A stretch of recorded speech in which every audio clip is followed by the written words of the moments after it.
বিসমিল্লাহির রহমানির রহিম। আলহামদুলিল্লাহ। বাংলাদেশে ইসলাম প্রচারের ইতিহাস জানতে 61টি ঐতিহাসিক মসজিদে ভ্রমণের নিয়তে গত 11/11/2024 তারিখ আমার 69তম মসজিদ ভ্রমণ। চট্টগ্রামের বাইজিদ বোস্তামি মাজার মসজিদ। চট্টগ্রামের নাসিরাবাদ সেনানিবাসের নিকটবর্তী একটি দরগা বাইজিদ বোস্তামির মাজার হিসাবে প্রসিদ্ধ। কিন্তু বাইজিদ বোস্তামি নামের কোনো ঐতিহাসিক ব্যক্তিত্ব কখনো বাংলাদেশে এসেছিলেন কিনা এমন কোনো ঐতিহাসিক বা দালিলিক প্রমাণ নেই। চট্টগ্রামে তার নামে পরিচিত মাজারটি হচ্ছে একটি প্রতিকৃতি মাত্র। তবে অনেক মানুষ বিশ্বাস করেন যে বাইজিদ বোস্তামি বাংলাদেশে আগমন করেছিলেন। জীবনী: বাইজিদ বোস্তামি ছিলেন একজন বিখ্যাত ইরানি সুফি সাধক। তিনি 128 হিজরি 745 খ্রিস্টাব্দ ইরানের বোস্তাম শহরে জন্মগ্রহণ করেন। বোস্তামি নামের অর্থ হলো যিনি বোস্তাম শহরের বাসিন্দা। হযরত বাইজিদের দাদা একজন পার্সি ধর্মাবলম্বী ছিলেন, যিনি পরবর্তীতে ইসলাম ধর্ম গ্রহণ করেন। তার দাদার 3 ছেলে ছিল, তারা হলেন আদম, তৈফুর এবং আলী।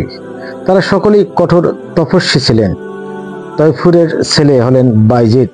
মাতৃভক্তি: বাইজিদ বোস্তামি সম্পর্কে এক প্রচলিত কাহিনী রয়েছে। একদিন বাইজিদ বোস্তামির মা অসুস্থ হলে এক রাতে মা বাইজিদ বোস্তামিকে পানি পান করার জন্য পানি আনতে বললেন। বাইজিদ ঘরে পানি না পেয়ে অন্ধকার রাতে দূর ঝর্ণা থেকে পানি নিয়ে আসেন। এসে দেখলেন মা ঘুমিয়ে আছেন। তিনি ভাবলেন মাকে জাগালে মায়ের ঘুম ভেঙে যাবে, তাই তিনি পানি হাতে দাঁড়িয়ে থাকলেন। সকালে মায়ের ঘুম ভাঙলে দেখলেন যে তার ছেলে পানি হাতে দাঁড়িয়ে আছে। তিনি অবাক হলেন। মা প্রাণ ভরে ছেলের জন্য দোয়া করলেন। আল্লাহ মায়ের দোয়া কবুল করলেন। পরে পৃথিবীখ্যাত অলি বাইজিদ বোস্তামি নামে পরিচিত হলেন।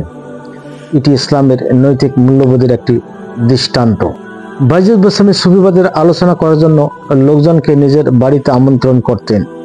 বাইজিদ বোস্তামি কঠোর তপস্য করতেন এবং সৃষ্টিকর্তার সান্নিধ্য লাভের আশায় দুনিয়ার সকল আনন্দ ফুর্তি থেকে নিজেকে দূরে রাখতেন। বাইজিদ বোস্তামিকে একজন অন্যতম প্রভাবশালী অলৌকিক ব্যক্তিত্ব হিসাবে বিবেচনা করা হয়। এই ঐতিহাসিক ব্যক্তিত্ব কখন বাংলাদেশে এসেছেন এমন কোনো ইতিহাস নেই। তবে অনেক মানুষ বিশ্বাস করেন যে বাইজিদ বোস্তামি বাংলাদেশে আগমন করেছিলেন।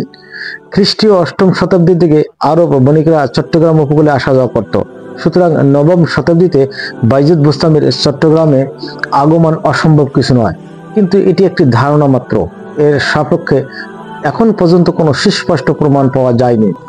এই সমাধির অবয়ব সর্বপ্রথম 1831 সালে পাহাড়ের উপরিভাগে একটি দেয়াল ঘেরা আঙ্গিনার মাঝে আবিষ্কার করা হয়। পরবর্তীতে সমাধির স্থলটি আধুনিক কাঠামো দ্বারা প্রতিস্থাপিত হয়। এছাড়া পাহাড়ের পাদদেশে একটি 3 গম্বুজ বিশিষ্ট মোগল রীতির আয়তাকার মসজিদ এবং একটি বিশালাকার দিঘি আছে। স্থাপত্য শৈলী থেকে ধারণা করা হয় মোগল সম্রাট আওরঙ্গজেবের আমলে মসজিদটি নির্মিত। ধারণা করা হয় সুফি সাধক এবং আউলিয়াগণ চট্টগ্রামে ইসলাম ধর্ম প্রচারের সময় সচরাচর পাহাড়ের উপরে কিংবা জঙ্গল ঘেরা অঞ্চলে আবাস স্থাপন করেন এবং সেসব জায়গাতে মাজার কিংবা এই ধরনের বিভিন্ন স্থাপনা প্রতিষ্ঠা করেন। বাইজিদ বোস্তামির মাজারটিও মূলত ওনাকে উৎসর্গ করে প্রতিষ্ঠিত একটি প্রতিরূপ মাত্র। জনশ্রুতি অনুযায়ী বাইজিদ বোস্তামি চট্টগ্রামে অবস্থানের পর নিজ দেশে ফিরে যাবার সময় ভক্তকুল তাকে এখানে থেকে যাওয়ার অনুরোধ করলে তিনি তাদের ভালোবাসা এবং ভক্তিতে মুগ্ধ হয়ে কনিষ্ঠ আঙ্গুল কেটে কয়েক ফোঁটা রক্ত মাটিতে পড়ে যেতে দেন এবং এইখানে ওনার নামে মাজার গড়ে তোলার কথা বলে যান। পরবর্তীতে সেখানে মাজার গড়ে ওঠে। বাইজিদ বোস্তামির মাজারের পাদদেশে একটি সুবিশাল দিঘি অবস্থিত। এই দিঘিতে 250 বছর বয়সী কাসিম বা কচ্ছপ এবং গাজর মাছ রয়েছে, যা বিশ্ববিখ্যাত। মাজারের ভক্তকুল ও আঞ্চলিক জনশ্রুতি অনুযায়ী মাজার প্রতিষ্ঠাকালে এই অঞ্চলে দুষ্ট জিন এবং পাপিষ্ট আত্মার পদচারণা ছিল। বাইজিদ বোস্তামি তার এই অঞ্চলে ভ্রমণকালে এইসব দুষ্ট আত্মাকে শাস্তি স্বরূপ কাসিমে পরিণত করেন এবং আজীবন পুকুরে বসবাসের দণ্ডাদেশ প্রদান করেন। তবে অন্য জনশ্রুতি মোতাবেক হযরত বাইজিদ বোস্তামি রহমতুল্লাহ ইরান থেকে চট্টগ্রামে আসার সময় এই কাসিমগুলোকে সঙ্গে নিয়ে আসেন। প্রাণী বিজ্ঞানীদেরও ধারণা বাইজিদ বোস্তামির কাসিম বাংলাদেশ এবং ভারতীয় উপমহাদেশের কাসিম নয়। আঞ্চলিকভাবে এদের মাজারি ও গজারি বলে আখ্যায়িত করা হয়। বাইজিদ বোস্তামির কাসিম হচ্ছে আন্তর্জাতিকভাবে স্বীকৃত বিরল এবং বিপন্ন প্রায় প্রজাতির কাসিম। বর্তমানে বাইজিদ বোস্তামির মাজার প্রাঙ্গণ ব্যতীত বিশ্বের আর কোথাও এদের দেখা মেলে না। মাজারের দেখাশোনার দায়িত্বে থাকা তত্ত্বাবধায়ক কমিটির লোকদের দ্বারাই এদের প্রতিপালন করা হয়। বর্তমানে মাজার প্রাঙ্গণ সংলগ্ন একটি দিঘিতে 150 থেকে 350 কচ্ছপের আবাস রয়েছে বলে ধারণা করা হয়।